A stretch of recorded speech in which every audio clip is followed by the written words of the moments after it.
So we've reached the end of 2023 and we want to give you guys our top tech of the year, the stuff we enjoyed the most. So we're going to get into it now. So first up, So Michelle? first up we have the ROG Ally. So we've been liking this a lot this year. We love the design. I love that white and black color scheme. You also have RGB accents around the joysticks.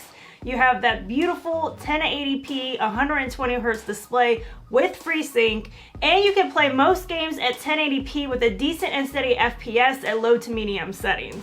And with Windows, you can play pretty much any game you want on any platform. It's also really great for emulation. EmuDeck now is out of beta, so you can get that for free. And also, I really like the audio out of the speakers. That sounds really good, surprisingly well. We did have some issues with the micro SD card, which was kind of raining on our parade, but it was easy to send that in and get that repaired. Now our micro SD card works with no problem. So this has definitely been on our list for top tech of the year. it's also more affordable than other handhelds with similar CPU performance. The Z1 Extreme has performance similar to the Aya Neo and the Aoki Zoe, so this one comes in a lot more affordable than those for the same performance. All right, Damien, what do we have next? So next up we have the Samsung T9 portable SSD drive here. This has really helped increase our workflow. It has Yes. USB-C, so we can connect this with our iPhones and capture content and store it on here. It has a sequential read and write speed of 2,000 megabytes per second, and we're able to transfer a 40 gig file in less than a minute. It's small and light. It has this rubberized exterior, so it looks like it's going to be pretty durable. You know, we're going to throw this in our tech backpack and stuff like that, and so it should be pretty sturdy when it comes to using this on the go.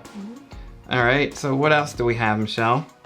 All right, next up we have the Quest 3 from Meta. Now this is a mixed reality headset. What we've really liked with this headset over the Quest 2 is you have that full color pass-through mode. You have the large Meta game library. Now, there are increased visuals for some games like Red Matter 2 that are going to take advantage of that extra processing power, and more games are going to continue to come out specifically for this headset. We do wish there were a little bit more, but they're getting there.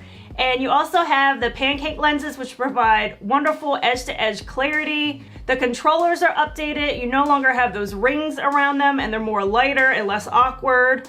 And so it's really been a great headset. Yes, it has.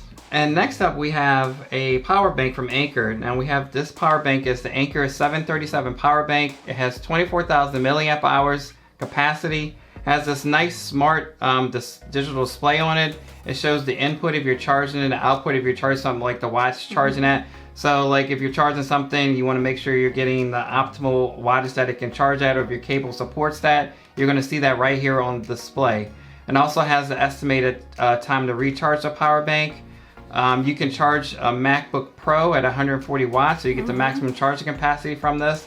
And it's in this nice compact size, so easy to travel with in our tech backpack. So it's really been a great addition. All right, next up we have the DJI Air 3. So we got this probably around the summertime. I really wanted to start getting into drones, and I'm so glad I went with the DJI Air 3. It's been a really great drone. It has a dual camera system, so you have that wide angle and you also have a medium telephoto. You can get 48 megapixel photos out of this. You can also capture videos at 4K 60 with HDR or 4K 100 FPS with non-HDR.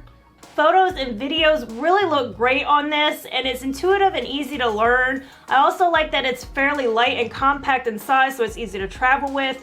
And you also get that omnidirectional obstacle sensing, so it's great at detecting and avoiding obstacles in all directions. And you get about 46 minutes of flight time. So it's been a really great drone, and I've been enjoying it a lot. Absolutely. So next on the list we have another VR headset. We have the PSVR 2. Really been liking the 4K HDR OLED screen on it. The visuals look great. It has 110 degree field of view, so that's been really great at playing games.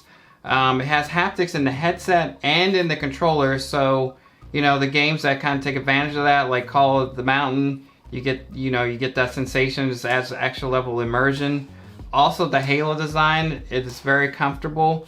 As far as distributing the weight, never really feel any pressure on my face as the weight is evenly distributed. Now that it could have had a little bit extra padding, there's been some hacks, for that. Not quite as comfortable as the first one, but it's still Yeah. on the comfort scale. It's one of the more comfortable headsets Yes. to use. It's easy to set up. It's just the one cable, and the games look great. Wish there was going to more of them. Hopefully there'll be some more coming down the line. But if anybody's going to do it, Sony's going to do it, being a gaming company, you know, as well. But GT7, for me, because you know I like racing, it's kind of like, you know, the killer app for me. And Call of the Mountain. And was Call the of the killer app Mountain, for me. yeah, and Call of the Mountain is pretty cool as well. Just the visual to give that, and also the eye tracking on this. The eye Crazy. tracking is super accurate, super amazing. So that's really nice to just like not have to move your head and just move your eyes and have that things and system way. menus. Yeah, it's very, very, very good. All right, what up we have next? All right, next up we have the CalDigit TS4. Now we got this for a dock for our MacBook Pro. This is really nice. It has 18 ports. There's 3 Thunderbolt 4 ports. They're capable of 40 gigabits per second. You can also charge at 98 watts, so you can charge up your laptops. No problem. It also supports dual display, so you can have 2 4K or 2 6K. It also has a 2.5 gigabit Ethernet port, and it's really been a great addition to our MacBook Pro for productivity. Yeah, absolutely. And also it has the full-size SD and the micro SD. Yeah. So just pop that in. You know, USB-A, any kind of thing we have like on Yep. portable stores can connect to the dock, and then we can get that on the MacBook Pro for editing. And so it's really been helping out with the workflow. Yes. So last on our list, and we just recently did a review on this, is the SCUF Envision Pro PC controller. It has 11 additional inputs, so you have 11 additional inputs where you can like map things. It has these Omron switches, mechanical switches, so like instant They feel amazing. response. Love the sound.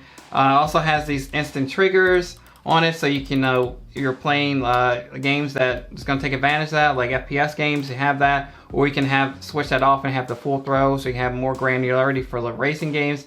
The customization with this, with the iCUE software, as far as like mapping different profiles, you can have 3 profiles. So if you have 3 different games, profile saves on this, and just load those up and have that loadout ready to go. Has these G keys down the bottom, so you can do things that with keyboard strokes and macros that you could do on a keyboard, you can do on this.